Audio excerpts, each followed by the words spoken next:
네, 구독자 여러분, 시청자 여러분, 안녕하십니까. 그리고 100원, 200원 후원해 주시는 후원자 여러분께 감사의 말씀 드리면서, 이 동영상을 시청하시는 분들은 구독 한 번만 눌러주시고 나가주시면 감사하겠습니다. 오늘은 좀 무거운 마음으로 이제 토요일 낮에 방송을 켰는데요. 우리가 연평해전을 경험을 해서 NLL에 대해 가지고 이제 논란이 되고 그랬는데, 이게 이제 왜 일어나느냐 하면은 이렇습니다.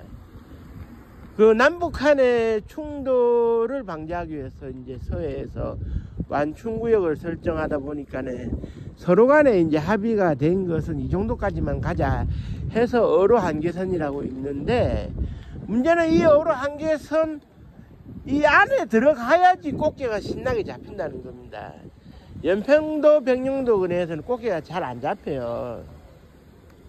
그러니까 이제 우리 쪽의 입장에서는 거기를 안 가면은 먹고 사는 생계에 문제가 생긴다. 제발 좀 가게 해달라.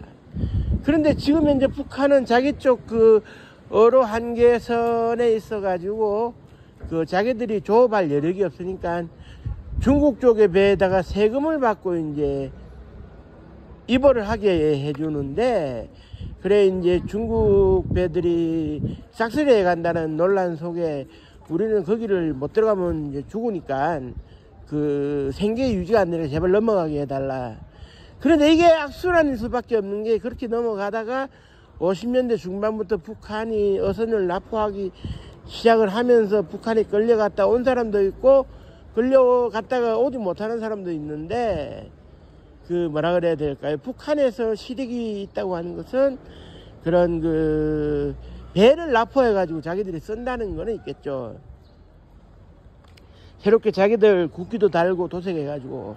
근데 사람을 데리고 가는 것이 큰 의미가 없을 수는 있어요. 그래, 우리 해군은 못 들어가게 막고, 그러다 보니 어로 한계선 부근에서 이렇게 충돌이 일어날 수밖에 없고, 어민들은 어민들대로 답답하다 그러고, 군인들, 해군들은 해군들대로 답답하다 그러고, 서로 자기 주장만 하고 있는데, 제가 오늘 드리고 싶은 얘기는, 그렇게 이제 연평해전이 일어났는데 제가 자료를 조사해 보니까 50명에 해당되는 한 1100명 정도가 투입된 해전에서 50명 정도가 훈장을 받았더라고요. 국민의 정부에서 남북 간의 대치 상태의 충돌이 뭐가 자랑스러운 일이냐고 해서 이 함대 사령부를 상대로 해서 저희 훈장을 저는 안 줄 거라고 생각했는데, 김대중 대통령이 북한을 박살낸 거는 인정해줘야 된다. 역대 정부 어느도 해내지 못했는데 우리는 해냈으니까 난 훈장을 주겠다. 공을 인정하겠다 해서 훈장을 줬는데, 문제는 50명에게 훈장을 이렇게 줄 때 병사들에게 돌아간 인원 무공 훈장이나 화락 무공 훈장은 하나도 없었다는 거예요. 이게 이제 무슨 말이냐면, 훈장을 줄 때 훈격이라는 게 있습니다. 훈장을 받을 수 있는 조건. 거기에 이제 되게 뭐라고 써져 있냐면, 전투에 참여를 해서 필사의 각오로 비범한 능력을 발휘하여 라고 되어 있는데, 조건만 맞다고 훈장을 줄 수는 없겠죠. 하지만 그 공격이 뛰어날 때는 훈장으로 치하를 하도록 되어 있고, 그것은 대통령의 권한이자 의무입니다. 그런데 훈장을 전혀 안 주고 인정 못하겠다 그러면은 대통령한테 비판을 할 수는 있겠지만, 훈장을 주기는 주는데 병사들에게는 격이 떨어질 수 있으니까, 훈장의 가치가 떨어질 수 있으니까 훈장을 안 준다. 이것도 문제가 되는 겁니다. 전쟁에서 대장과 이등병의 계급이 있고, 지휘하는 사람과 지휘를 받는 사람은 존재하겠지만, 결국 돌격 앞으로를 해낼 수 있는 건 병사들인데, 계급에 상관없이 훈장은 줘야 됩니다. 라는 게 제 생각이거든요.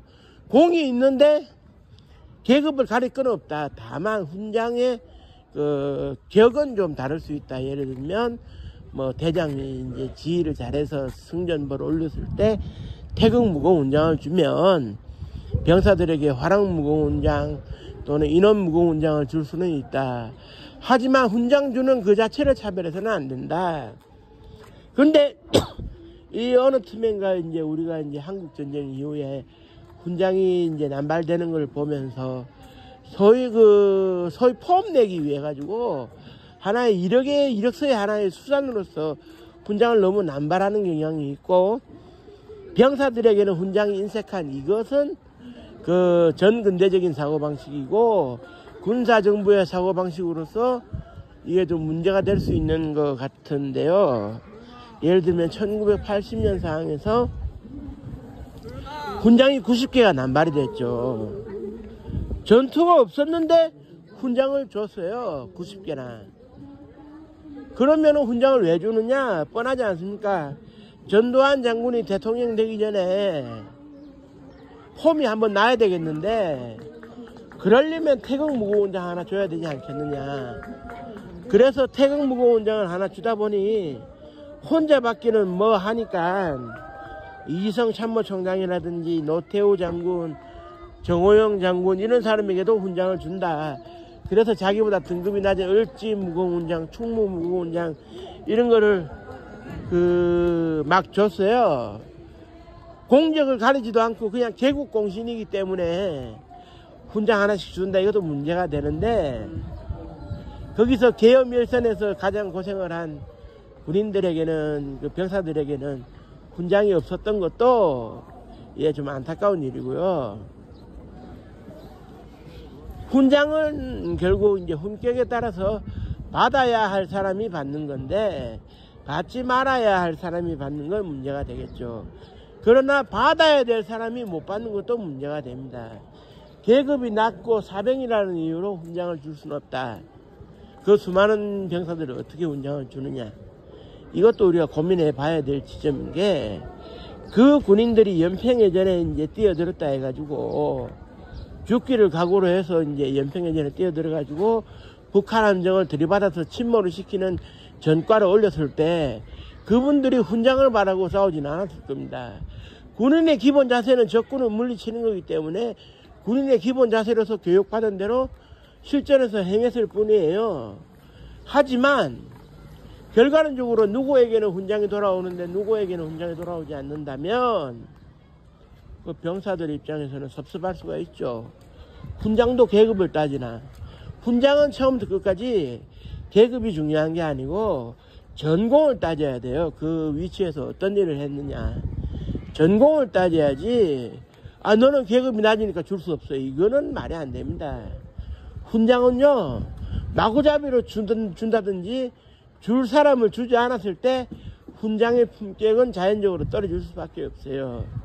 우리가 이제 정치 운인들이 많이 양산되던 그 시절에 별계급장의 가치가 떨어진다 해가지고 별계급장을 가진 사람들을 이제 똥별이라고 부르던 시절이 있었는데, 훈장도 그냥 하나의 그냥 뭐 금속 덩어리에 불과하게 될 수가 있어요. 그렇기 때문에 훈장이라는 것은 엄격하게 심사를 해야 되지만, 계급이 낮거나 사병이라고 배척하는 일이 있어서는 안 되겠다. 그 병사들이 훈장 안 준다고 뭐라 하지도 않았지만 안 주는 정부가 더 속보이는 겁니다. 이건 말이지, 싸우는데 계급 따지고 뭐 따지면 그건 누가 싸우겠습니까? 실제로 육군대장, 해군대장이 돌격 앞으로 최전선에 섭니까? 안 서지. 그래 이제 군대의 기본도 모르는 사람들이 훈장을 주니 안 주니 하고 있으니 이런 일이 벌어지는 겁니다. 그래서 공적 심사를 국방부에서 칼같이 해야 되는데 안 하고 있으니까 이게 이제 문제가 되는 거예요. 그렇다면은 소위 인민무력부와 우리 국방부가 다를 게 뭐가 있겠습니까? 그래서는 안 되는 것이죠. 그렇기 때문에 공적심사에 있어서도 국방부가 환골탈태를 해서 지금이라도 주지 못한 사람들 중에서 줘야 될 사람, 받아야 될 사람에게는 소급 적용을 해서 혜택을 누릴 수 있도록 해줘야 되겠지만, 받지 않아야 될 사람이 받은 훈장에 대해서는 지금이라도 철퇴를 가해서 소급 적용할 필요가 있다고 생각됩니다. 결국 진짜 국가를 위한 유공자가 받아야 될 훈장을 고려해서 군장이 이제 수여되는 이런 일이 있어야 된다고 생각하고요.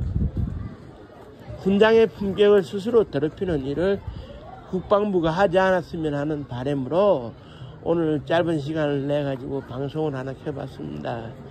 여러분들은 어떻게 생각하시는지요? 한번 우리가 곱씹어 봐야 될 문제라고 생각합니다. 예, 감사합니다. 오늘 방송을 마치고 구독 한 번만 눌러주시고 가시면 고맙겠습니다. 감사합니다.